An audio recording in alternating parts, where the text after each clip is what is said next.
बढ़ेगी। यूपी विधानसभा उपचुनाव को लेकर भारतीय जनता पार्टी की लिस्ट सामने आई है।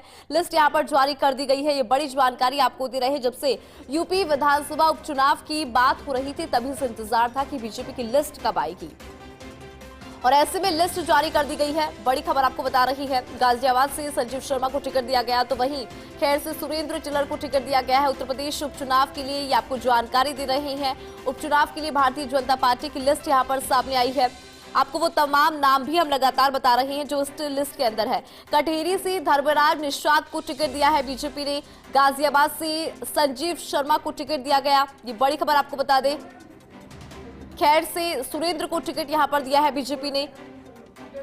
यूपी उपचुनाव के लिए भारतीय जनता पार्टी की लिस्ट और कौन कौन से चेहरे, कौन कौन से नाम जिनको प्रत्याशी यहां पर बनाया है बीजेपी ने, वो हम आपको लगातार बता रही हैं। बड़ी जानकारी दे रहा है। गाजियाबाद से संजीव शर्मा को बीजेपी ने मैदान में उतारा है, टिकट दिया है संजीव शर्मा को गाजियाबाद से।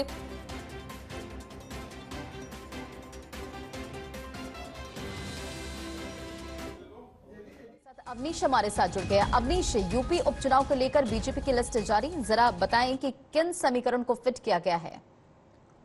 कि पार्टी ने जिताऊ उम्मीदवारों पर ही अपना ध्यान फोकस किया है और खास तौर पर अगर आप देखें इस सूची को देखें, चाहे वो करहल से अनुजेश यादव को उम्मीदवार बनाया हो या गाजियाबाद से जिस तरीके से जो है उम्मीदवार बनाया गया है, फूलपुर से दीपक पटेल को उम्मीदवार बनाया गया है, खैर से सुरेंद्र दिलेर को उम्मीदवार बनाया गया है। काफी मंथन रही पार्टी के अंदर। कटेरी की जो सीट है वहाँ निषाद समाज से उतारना था, लिहाजा पूर्व मंत्री धर्मराज निषाद उनको उतारा गया और मझवा से सुष्मिता मौर्य जो है उनको मैदान में उतारा गया है। एक सीट पर अभी जो है पार्टी ने निर्णय नहीं लिया, लेकिन इसके अलावा जो महत्वपूर्ण सीट है मीरापुर की, वो आरएलडी को दी गई है और आरएलडी का उम्मीदवार वहां से चुनाव मैदान में होगा।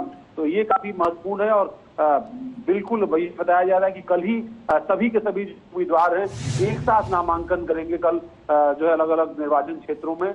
और जो सीनियर मिनिस्टर्स हैं यूपी सरकार के या सीनियर जो पदाधिकारी हैं पार्टी के, वो वहां पर उनके नामांकन के दौरान मौजूद होंगे। एक बड़ा नामांकन जुलूस निकाला जाएगा कि पूरा शक्ति प्रदर्शन जो है वो बीजेपी की तरफ से जो है उन सीटों पर किया जाएगा।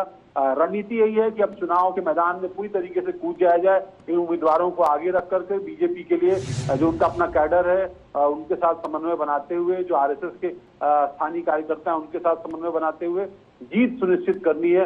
बीजेपी ने सभी 9 सीटों को जीतने का टारगेट लिया है, यहाँ तक कि उसमें कुंदरकी और करहल जैसी टफ सीटें हैं जो पार्टी शायद लंबे समय से नहीं जीती होगी।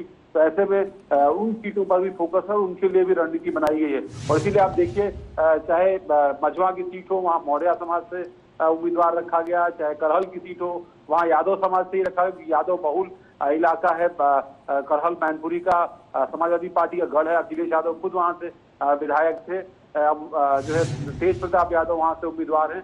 तो काफी महत्वपूर्ण होने जा रहा है ये चुनाव और इसी लिहाज से देखें तो उम्मीदवारों का चयन भी काफी लंबा चला। कई बार दिल्ली से लेकर लखनऊ तक बैठकें हुई और उसके बाद अब जब नामांकन के लिए महज कुछ दिन बचे हुए, कुछ घंटे बचे हुए हैं, तो उससे पहले ये नाम तय किए गए। कल ही सभी उम्मीदवार जो है अपना नामांकन करेंगे। बिल्कुल अवनीश, और देखिए लिस्ट अब सामने आ चुकी है और इसी खबर पर अधिक अपडेट के साथ हमारे सहयोगी पूर्णिमा मिश्रा भी हमारे साथ जुड़ गई हैं।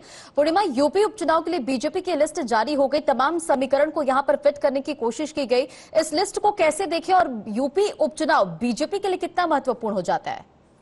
पूरी तरीके से महत्वपूर्ण है रंजना। आपको याद होगा योगी आदित्यनाथ लगातार तमाम बैठकें करते रहे और ये मेक श्योर करते रहे, क्योंकि उत्तर प्रदेश का उपचुनाव इसीलिए महत्वपूर्ण है। आप लोकसभा चुनाव और उनके नतीजे याद करिए।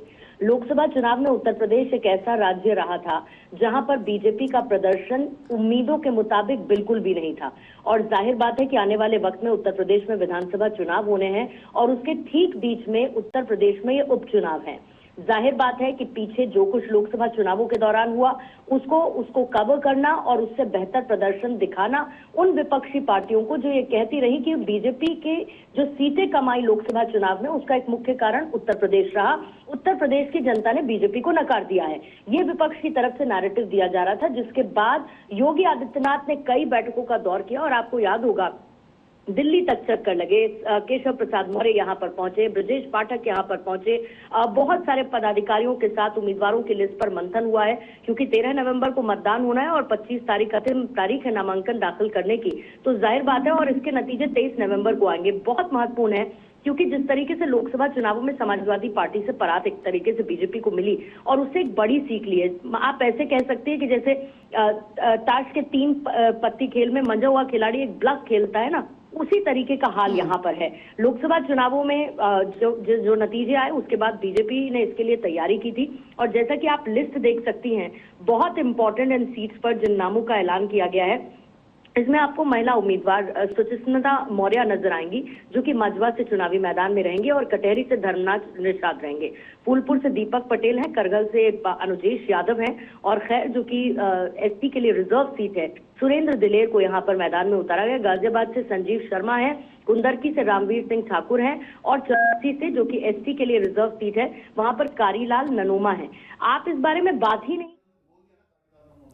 तो जानकारी आपको दे दे, उत्तर प्रदेश विधानसभा उपचुनाव को लेकर भारतीय जनता पार्टी की लिस्ट सामने आई है। लिस्ट जारी कर दी गई है बीजेपी की तरफ से।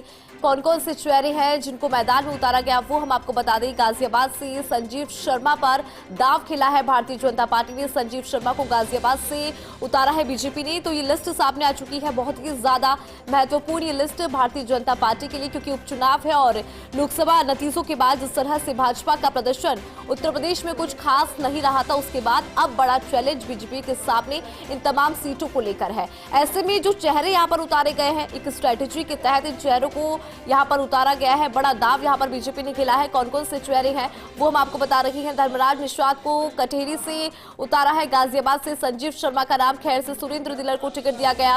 ये तमाम नाम है जो हम आपको लगातार बता रही हैं। यूपी उपचुनाव के लिए